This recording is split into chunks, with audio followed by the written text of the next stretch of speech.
ഗൾഫിലുള്ള എല്ലാവരും തിരിച്ച് കേരളത്തിലോട്ട് വന്നു കഴിഞ്ഞാൽ കേരളത്തിൻ്റെ അവസ്ഥ എന്തായിരിക്കും?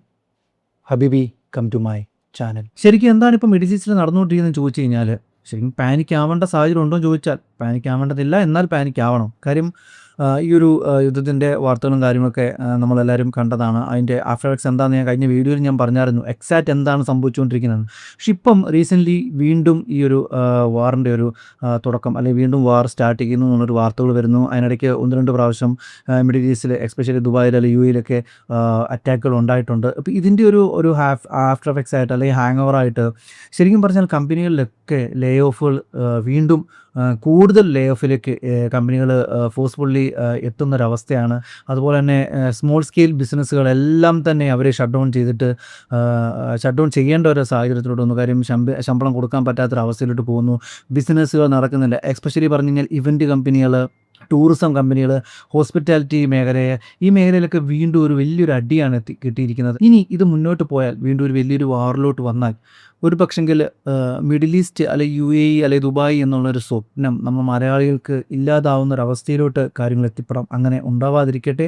അങ്ങനെ വന്നാൽ ശരിക്കും ഇത് ഏറ്റവും കൂടുതൽ എഫക്റ്റ് ചെയ്യുന്നത് കേരളത്തെയുമായിരിക്കും. ഡീറ്റെയിൽഡായിട്ട് പറയുന്നതിന് മുമ്പ് ഞാൻ ആദ്യം തന്നെ പറയാം, UAE അല്ലെങ്കിൽ ദുബായിൽ ഏറ്റവും കൂടുതൽ ഹൈ റിസ്ക് ആയിട്ടുള്ള ഇൻഡസ്ട്രികൾ ഏതൊക്കെയാണെന്ന്. ഇപ്പം നമുക്കറിയാം, ഓയിൽ പ്രൈസ് കൂടുന്നുണ്ട്, അതുപോലെ തന്നെ ഗോൾഡിൻ്റെ പ്രൈസ് കൂടുന്നു, ടൂറിസം ടോട്ടലി ടൂറിസം സ്റ്റോപ്പ്ഡാണ്, അതുപോലെ തന്നെ ലോജിസ്റ്റിക് മേഖലയിലും ഭയങ്കര ക്രൈസിസ് ആണ്. അപ്പോൾ ഇതെല്ലാം ഈ പറയുന്ന ചില മേഖലകളെ ഏറ്റവും കൂടുതൽ അഫക്റ്റ് ചെയ്യുന്നുണ്ട്. ഞാൻ നേരത്തെ പറഞ്ഞ പോലെ തന്നെ സ്മാൾ പ്രൈവറ്റ് കമ്പനീസാണ് അവരുടെ പ്രശ്നം എന്ന് പറഞ്ഞു കഴിഞ്ഞാൽ, അവർ ഈ ഡെയിലി ബേസിസിൽ വർക്ക് ചെയ്യുന്ന കമ്പനികളായിരിക്കാം, അല്ലെന്ന് പറഞ്ഞാൽ ചെറിയ ഒരു ഓവറായിട്ടുള്ളൊരു വർക്കിംഗ് ക്യാപിറ്റൽ ഇല്ലാതെ വർക്ക് ചെയ്യുന്ന കമ്പനികളായിരിക്കാം. ഈ കമ്പനികൾക്ക് നേരിടുന്ന പ്രശ്നം എന്ന് പറഞ്ഞാൽ, സപ്പോസ് ഒരു എക്സാമ്പിൾ പറഞ്ഞു കഴിഞ്ഞാൽ ഇവൻറ്റ് മാനേജ്മെൻറ്റ് കമ്പനി, ഇവർക്ക് ഇവൻറ്റുകളില്ല, അപ്പം സാലറി കൊടുക്കാനുള്ളൊരു ഡിലേ ഉണ്ടാവും, ലേ ഓഫുകൾ ഉണ്ടാവും, സാലറി കമ്പനി എംപ്ലോയീസിനെ ലേ ഓഫ് ചെയ്യേണ്ട അവസ്ഥ വരും. മാത്രമല്ല ഈ കമ്പനികൾക്ക് സർവൈവ് ചെയ്യാൻ പറ്റാതെ വരുമ്പോൾ കമ്പനികൾ ഷട്ട് ഡൗൺ ചെയ്യേണ്ട അവസ്ഥകൾ വരും. അതുപോലെയുള്ള സ്മോൾ സ്കെയിൽ കമ്പനികളെല്ലാം തന്നെ ഈ ഒരു പറഞ്ഞ ഒരു ക്രൈസിസ് നേരിടുന്നുണ്ട്. പല കമ്പനികളും ഷട്ട് ഡൗൺ ചെയ്തിട്ടുണ്ട്, പല കമ്പനികളും ഷട്ട് ഡൗണിൻ്റെ വക്കിലാണ് നിൽക്കുന്നത്. അടുത്താണ് റിയൽ എസ്റ്റേറ്റ് സെക്ടർ, അതായത് ഡെവലപ്പർ സൈഡല്ല, ഏജൻസി സൈഡ്. അതായത് ഇവിടെ ഉള്ളവർക്കറിയാം, ഒരുപാട് റിയൽ എസ്റ്റേറ്റ് ഏജൻസികളുണ്ടാവും. ഈ ഏജൻസികൾക്കൊക്കെ തന്നെ പ്രശ്നമാണ്, സെയിലും കാര്യങ്ങളൊക്കെ കുറയും, ഇൻവെസ്റ്റേഴ്സ് ഇൻവെസ്റ്റ് ചെയ്യുന്നത് ഒരു ബാക്കൗട്ട് ആവുന്നുണ്ട്. അതുപോലെ തന്നെ ഫ്രീലാൻസ് ആയിട്ട് വർക്ക് ചെയ്യുന്ന real estate agents, media vendors, അതായത് ഈ പല റിയൽ എസ്റ്റേറ്റ് കമ്പനികൾക്കും പല റിയൽ എസ്റ്റേറ്റ് ഏജൻസിനും വേണ്ടിയിട്ട് വർക്ക് ചെയ്ത് കൊടുക്കുന്ന, കണ്ടൻറ്റുകൾ ക്രിയേറ്റ് ചെയ്ത് കൊടുക്കുന്ന മീഡിയ ഏജൻസീസ്, ഇങ്ങനെയുള്ള മേഖലയുള്ളവർക്ക് എല്ലാവർക്കും തന്നെ നല്ല സ്ട്രഗ്ലിംഗ് ടൈമാണ്. ഇപ്പം മുന്നോട്ട് പോയി കഴിഞ്ഞാൽ അത് ഏത് ലെവലിലേക്ക് എത്തുമെന്ന് പറയാൻ പറ്റില്ല, പക്ഷേ ഇപ്പോൾ എല്ലാവരും സ്ട്രഗിൾ ചെയ്യുന്നൊരു ടൈമാണ്.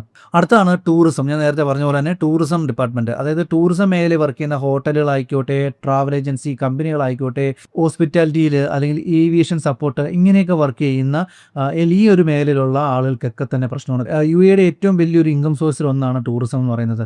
കഴിഞ്ഞൊരു കുറച്ച് മാസങ്ങളായിട്ട് ഈ ഒരു സിറ്റുവേഷൻ സ്റ്റാർട്ട് ചെയ്തതിന് ശേഷം ടൂറിസം ഭയങ്കരമായിട്ട് ലോ അവസ്ഥയിൽ നിൽക്കുന്നൊരവസ്ഥയാണ്. ടൂറിസ്റ്റുകൾ വരുന്നില്ല, ഈ ഫ്ലൈയിങ് സർവീസുകളില്ല. ഇതൊക്കെ ടൂറിസം മേഖലയിൽ വർക്ക് ചെയ്യുന്ന ആളുകളെ നന്നായിട്ട് അഫക്റ്റ് ചെയ്യുന്നുണ്ട്. അടുത്ത 4മത്തെയാണ് ലോജിസ്റ്റിക്സ്. പ്രത്യേകിച്ച് പറയണ്ടല്ലോ, ഈ ഒരു ഹോർമൂസിൻ്റെ ഒരു ഇഷ്യൂ നടക്കുന്ന കാരണം ഷിപ്പിംഗ്മെൻറ്റുകൾ വളരെ കുറച്ചാണ് നടക്കുന്നത്. അതുകൊണ്ട് തന്നെ കൂടുതലും ഇങ്ങോട്ട് വരാനുള്ള ഷിപ്പുകളായാലും അതുപോലെ തന്നെ ഇവിടുന്ന് പോകാനുള്ള ഷിപ്പുകളാണെങ്കിലും ഈ ലോജിസ്റ്റിക്കുമായിട്ട് ബന്ധപ്പെട്ടുള്ള എല്ലാം വളരെ സ്റ്റക്കായ ഒരു അവസ്ഥയാണ്. അതുകൊണ്ട് തന്നെ ഈ ഒരു മേഖലയിൽ വർക്ക് ചെയ്യുന്ന കമ്പനികളും പല കമ്പനികളും ഷട്ട് ഡൗൺ ചെയ്ത് പോകേണ്ട ഒരു സാഹചര്യത്തിലോട്ടാണ് എത്തിപ്പെട്ടിരിക്കുന്നത്. അങ്ങനെയാണെങ്കിൽ നിങ്ങൾക്കൊരു ക്വസ്റ്റ്യൻ വരും, ഏത് മേഖലയാണ് ഇപ്പോൾ സ്ട്രോങ് ആയിട്ടുള്ളത്? ഏതെങ്കിലും മേഖല സ്ട്രോങ് ആയിട്ടുണ്ടോ എന്ന്. അങ്ങനെ ഒരു മേഖലയുണ്ട്. അങ്ങനെ ഒരു മേഖലയല്ല, കുറച്ച് മേഖലയുണ്ട്. അതിലേറ്റവും ടോപ്പ് 1ൽ നിൽക്കുന്നത് ഹെൽത്ത് കെയർ തന്നെയാണ്. ഹെൽത്ത് കെയർ വർക്ക് ചെയ്യുന്ന നേഴ്സ് ആയിക്കോട്ടെ, ഡോക്ടർ ആയിക്കോട്ടെ, ലാബ് ടെക്നീഷ്യൻ ആയിക്കോട്ടെ, അതെന്നുണ്ടെങ്കിൽ അതുമായിട്ട് ബന്ധപ്പെട്ട് വർക്ക് ചെയ്യുന്ന ഏതൊരാളാണെങ്കിലും നിങ്ങൾക്ക് വന്നാൽ ജോബ് ഉണ്ടാവും. പക്ഷെങ്കിൽ പണ്ടത്തെ കൂട്ടൊരു സാലറി സീറോ കാര്യങ്ങളില്ലെങ്കിൽ പോലും അത്യാവശ്യം നിങ്ങൾക്ക് പിടിച്ച് നിൽക്കാനുള്ളൊരു രീതിയിലുള്ളൊരു ഡിമാൻഡ് ഇവിടെയുണ്ട്. പിന്നെ ഉള്ളതെന്ന് പറയുന്നത് ഗവൺമെൻറ് ബാക്കിംഗ് ഇൻഫ്രാസ്ട്രക്ചറുകളാണ്. അതായത് ഗവൺമെൻറ് ബാക്ക് ചെയ്യുന്നുള്ള സ്ഥാപനങ്ങൾക്ക്, അതുപോലെ എഡ്യൂക്കേഷൻ ഇൻഡസ്ട്രി ഇപ്പോഴും കുഴപ്പമില്ലാതെ തന്നെ പോകുന്നുണ്ട്. ഓഫ്ലൈൻ ക്ലാസ്സുകളൊക്കെ നടക്കുന്നുണ്ടെങ്കിൽ പോലും എഡ്യൂക്കേഷൻ സെക്ടറിൽ ഇപ്പോഴും സേഫ് സോണായിട്ടാണ് പോകുന്നത്. പിന്നെ ടെക്, ഫിനാൻസ്, ഇത് ഞാൻ കഴിഞ്ഞ വീഡിയോയിലും പറഞ്ഞ പോലെ തന്നെ ഈ മേഖലയിലുള്ളവർക്കും ഇപ്പം കുഴപ്പമില്ലാത്ത രീതിയിൽ നിങ്ങൾക്ക് ആ മേഖലയിലുള്ള ഒരാളാണെങ്കിൽ നിങ്ങൾ വന്നു കഴിഞ്ഞാൽ ഒരു വലിയ സാലറി എക്സ്പെക്ടേഷൻ ഇല്ലാതെ നിങ്ങൾക്ക് അത്യാവശ്യം ഒരു ഇൻ്റർനാഷണൽ എക്സ്പീരിയൻസ് ഗെയിൻ ചെയ്യണം എന്നുള്ളൊരു മൈൻഡ് സെറ്റിലൂടെ നിങ്ങൾ അങ്ങനെ ചിന്തിക്കുന്ന ഒരാളാണെങ്കിൽ നിങ്ങൾ വന്നു കഴിഞ്ഞാൽ ഈ ഒരു ഇൻഡസ്ട്രിയിൽ നിങ്ങൾക്ക് വർക്ക് ചെയ്യാൻ പറ്റും. അടുത്ത ഞാൻ പറയാൻ പോകുന്നത് ഗ്രൗണ്ട് റിയാലിറ്റി, അതായത് നാട്ടിൽ നിന്ന് ഇവിടെ വന്നിട്ടുള്ള ഒരു പ്രവാസിയുടെ എക്സാക്റ്റ് സിറ്റുവേഷൻ എന്താണെന്നാണ് പറയാൻ പോകുന്നത്. ഇതിന് പറയുന്നതിന് മുമ്പ് ഞാൻ കുറച്ച് ബാക്കിലോട്ട് പോട്ടെ. പണ്ടെന്ന് പറഞ്ഞാൽ ഒരു 10-15 കൊല്ലം ബാക്കിലോട്ട് പോയി കഴിഞ്ഞാൽ നാട്ടിൽ നിന്ന് ഒരു ഹസ്ബൻഡോ അല്ലെ വൈഫോ ഇവിടെ ഗൾഫിലോട്ടോ അല്ലെങ്കിൽ ദുബായിലോട്ടൊക്കെ വന്നു കഴിഞ്ഞാൽ അവർ ചെയ്യുന്നതെന്ന് വെച്ചാൽ അവരിവിടെ നിൽക്കുന്നു, ഇവിടുന്ന് ഏൺ ചെയ്യുന്ന പൈസ അവരുടെ ലിവിങ് ലൈഫിനും അല്ലെങ്കിൽ അവരുടെ എക്സ്പെൻസുകൾക്കും മാത്രമുള്ള പൈസ മാറ്റി വെച്ചിട്ട് ബാലൻസ് പൈസ നാട്ടിലയക്കുന്നു, നാട്ടിലെ കാര്യങ്ങൾ നോക്കുന്നു, കുട്ടികളെ നാട്ടിൽ പഠിപ്പിക്കുന്നു, വീട് വെക്കുന്നു, അങ്ങനെയുള്ള കാര്യങ്ങളിലോട്ടൊക്കെ അവർ നാട്ടിൽ അവരുടെ എന്താ പറയുക അവരുടെ ഒരു ഫിനാൻഷ്യൽ സ്റ്റാറ്റസ് ബിൽഡ് ചെയ്തുകൊണ്ടുവരികയാണ് ചെയ്തുകൊണ്ടിരുന്നത്. എന്നാൽ പിന്നീട് അത് മാറി, ട്രെൻഡ് മാറിയിട്ട് പിന്നീട് പ്രവാസികൾ, അതായത് ഹസ്ബൻഡ് ആയിക്കോട്ടെ വൈഫ് ആയിക്കോട്ടെ, അവരിവിടെ വന്നു കഴിഞ്ഞാൽ അവർ ചെയ്യുന്നത് അവരിവിടെ ഒന്ന് സെറ്റിലായി കഴിഞ്ഞാൽ നേരെ അവരുടെ പാർട്ട്ണറെയും കുട്ടികളെ ഇവിടെ കൊണ്ടുവരികയാണ് ചെയ്തുകൊണ്ടിരുന്നത്. അങ്ങനെ കൊണ്ടുവരുന്ന കുട്ടികൾക്ക് ഇവിടെ വിദ്യാഭ്യാസം കൊടുക്കുന്നു. കാര്യം നമ്മുടെ നാട്ടിലെ CBSE ആയിക്കോട്ടെ, ICSE ആയിക്കോട്ടെ, അല്ലെങ്കിൽ മറ്റുള്ള സിലബസ് ആയിക്കോട്ടെ, ഇൻ്റർനാഷണൽ സിലബസ് ആയിക്കോട്ടെ, മാത്രമല്ല കുട്ടികൾക്കൊരു ഇൻ്റർനാഷണൽ എഡ്യൂക്കേഷൻ എക്സ്പോഷർ കിട്ടുന്നത് കൊണ്ടും ഇവിടെയാണ് അവർ പ്രിഫർ ചെയ്തുകൊണ്ടിരുന്നത്. അപ്പം അങ്ങനെയുള്ള ഫാമിലികളാണ് ഇവിടെ ഏറ്റവും കൂടുതൽ ഇപ്പോൾ ഉള്ളത്. അപ്പോൾ എന്താ പ്രശ്നം എന്ന് വെച്ച് കഴിഞ്ഞാൽ ഈ ഒരു ക്രൈസിസ് വന്ന കാരണം ചിലപ്പോൾ ഹസ്ബൻഡിൻ്റെ ജോലി ഇല്ലാതായി കാണും, വൈഫിൻ്റെ ജോലി മാത്രമേ ഉണ്ടാകത്തുള്ളൂ, ചിലപ്പം ഹസ്ബൻഡിൻ്റെ അല്ലെങ്കിൽ വൈഫിൻ്റെ ഒരാളുടെ ഇൻകം കൊണ്ട് മാത്രം ഡിപ്പെൻഡ് ചെയ്തിരിക്കുന്ന ഒരു ഫാമിലി ആയിരിക്കും. അപ്പോൾ അങ്ങനെ വരുമ്പം അവർ ഫേസ് ചെയ്യുന്ന കാര്യം എന്ന് വെച്ചാൽ റെൻറ്റ്. ഇവിടെ ഏറ്റവും കൂടുതൽ എക്സ്പെൻസ് റെൻറ്റിനാണ്. റെൻറ്റ്, ലിവിങ് എക്സ്പെൻസുകൾ, ഗ്രോസറി, മറ്റുള്ള കാര്യങ്ങൾ, പിന്നെ കുട്ടികളുടെ എഡ്യൂക്കേഷൻ്റെ ഫീസ്, ഹൈ പെയ്ഡ് ഫീസായിരിക്കാം കുട്ടികൾക്ക് ഇവിടെ വരുന്നത്. അപ്പോൾ ഇതൊന്നും ഇവർക്ക് മീറ്റ് ചെയ്യാൻ പറ്റാത്തൊരു സാഹചര്യം വരുമ്പം ഇപ്പം ഇവിടെ തന്നെ ഒരു നല്ലൊരു ശതമാനം ഫാമിലിയും ഫാമിലിയും നാട്ടിലോട്ട് തിരിച്ചു വിടുന്നൊരു സ്റ്റേജിലോട്ട് വന്നു. കാര്യം പിടിച്ചു നിൽക്കാൻ പറ്റുന്നൊരു അവസ്ഥയല്ല, എക്സ്പെൻസുകൾ മീറ്റ് ചെയ്യാൻ പറ്റുന്നൊരു ഇൻകം അവർക്ക് കിട്ടുന്നില്ലാത്തൊരു സാഹചര്യമാണ് നിലവിലിപ്പോൾ ഉള്ളത്. ഇനി ഞാൻ പറയാൻ പോകുന്ന കാര്യം ഇവിടെയുള്ള മലയാളികളെ മാത്രമല്ല, കേരളത്തിനെ മൊത്തത്തിൽ തന്നെ ബാധിക്കാൻ പോകുന്നൊരു കാര്യമാണ്. മറ്റൊന്നുമല്ല, റിവേഴ്സ് മൈഗ്രേഷൻ. നമുക്കറിയാം UK യിലും യൂറോപ്പിലൊക്കെ ഒരുപാട് ആളുകൾ പോയിട്ടുണ്ട്, അവിടുന്ന് കുറച്ച് ആളുകൾക്ക് തിരിച്ചു വരുന്നുണ്ട്, അല്ലെങ്കിൽ മറ്റുള്ളവർ വേറെ രാജ്യത്തൊക്കെ പോകുന്നുണ്ട്. എന്നാൽ പോലും അവിടെ ഒരു സോഴ്സ് ഇല്ലാത്ത, അല്ലെങ്കിൽ അവിടെ ജീവിക്കാൻ പറ്റാത്ത ആളുകൾ പോലും മിഡിൽ ഈസ്റ്റിലോട്ട് വരുന്നുണ്ട്. കാര്യം നമുക്ക് വേറൊരു ആൾട്ടർനേറ്റീവ് ഓപ്ഷൻ എന്ന് പറയുന്നത് മിഡിൽ ഈസ്റ്റാണ്. ഈ ഒരു അവസ്ഥ മുന്നോട്ട് തുടർന്നാൽ ഇനി വീണ്ടും ഒരു വലിയൊരു യുദ്ധത്തിലോട്ടോ മറ്റു കാര്യങ്ങളിലോട്ടൊക്കെ പോയി കഴിഞ്ഞാൽ വേണ്ട, അത്ര ആവശ്യമില്ല. ഇപ്പം തന്നെ പല ആളുകളും നാട്ടിലോട്ട് അതായത് മൈഗ്രേറ്റ് ചെയ്ത് പോകുന്നുണ്ട്, ഫാമിലികളെ കൊണ്ടുവിടുന്നുണ്ട്, മറ്റുള്ള ചിലർ ജോലി നിർത്തി പോകുന്നുണ്ട്. അങ്ങനൊരു സാഹചര്യം വന്നാൽ നേരെ ഈ പറയുന്ന, നിങ്ങൾക്കറിയാം ഇവിടെ തന്നെ മില്യൺ കണക്കിന് ആളുകളാണ് മലയാളികളുള്ളത്.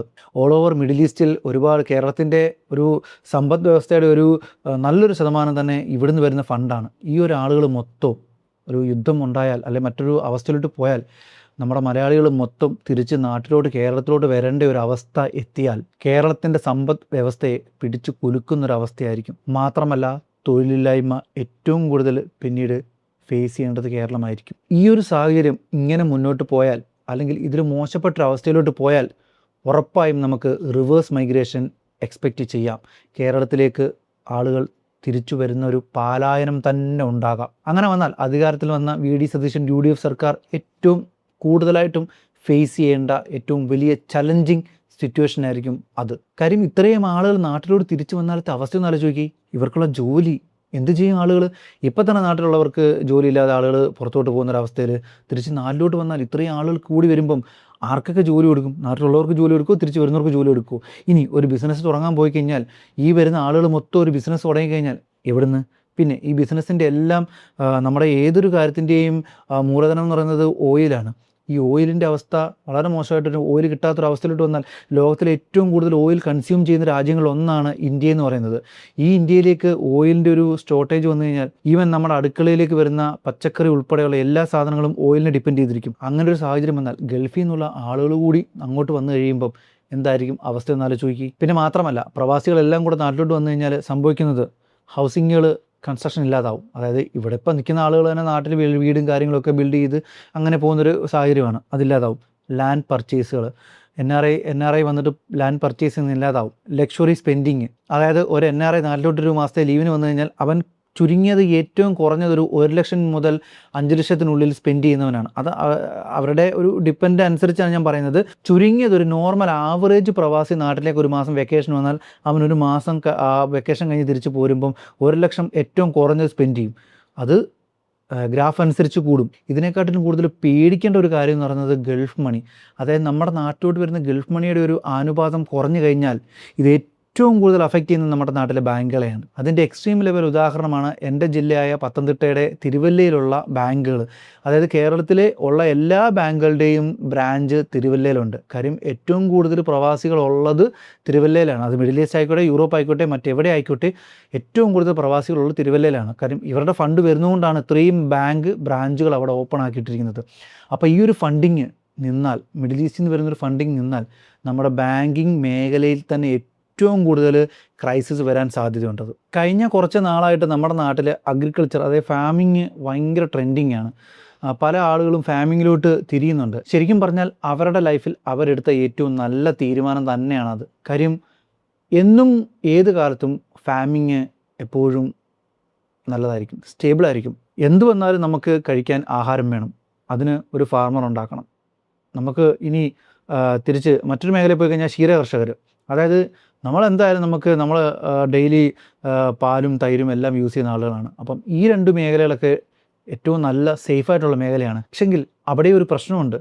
ഈ ഗൾഫിൽ നിന്ന് തിരിച്ച് റിട്ടേൺ വരുന്ന ആളുകളും എല്ലാവരും കൂടി ഫാമിങ്ങും അല്ലെങ്കിൽ സ്മോൾ സ്കെയിൽ ബിസിനസ്സും ഫ്രീലാൻസിങ്ങും ഡിജിറ്റൽ ഫ്രീലാൻസിങ്ങും ഇതെല്ലാം ചെയ്യുമ്പോൾ സംഭവിക്കുന്നത് പേയ്മെൻറ്റ് വേരിയേഷൻ വരും. അതായത് ഇപ്പം നാട്ടിൽ കിട്ടുന്ന സാലറി വീണ്ടും കുറയും. ശരിക്കും പറഞ്ഞു കഴിഞ്ഞാൽ മിഡിൽ ഈസ്റ്റിൽ ഇപ്പം നടക്കുന്ന ഈ ഒരു പ്രശ്നം ഏറ്റവും കൂടുതൽ അഫക്റ്റ് ചെയ്യാൻ പോകുന്നത് നമ്മുടെ നാടിനെ തന്നെയാണ്, കേരളത്തെ തന്നെയാണ്. അങ്ങനെ ഒരു സാഹചര്യം ഉണ്ടാവാതിരിക്കാൻ ഞാനും നിങ്ങളും പ്രാർത്ഥിക്കുക. അങ്ങനെ ഒരു സാഹചര്യം ഉണ്ടായാൽ നമ്മുടെ നാടിനെ തന്നെയാണ് അത് ഏറ്റവും കൂടുതൽ ബാധിക്കുന്നത്. അപ്പോൾ അങ്ങനെയൊന്നും ഉണ്ടാവാതിരിക്കട്ടെ. ഈ പ്രശ്നങ്ങളൊക്കെ എത്രയും വേഗം തീർന്ന് ഗൾഫ് പഴയ പോലെ ആവട്ടെ.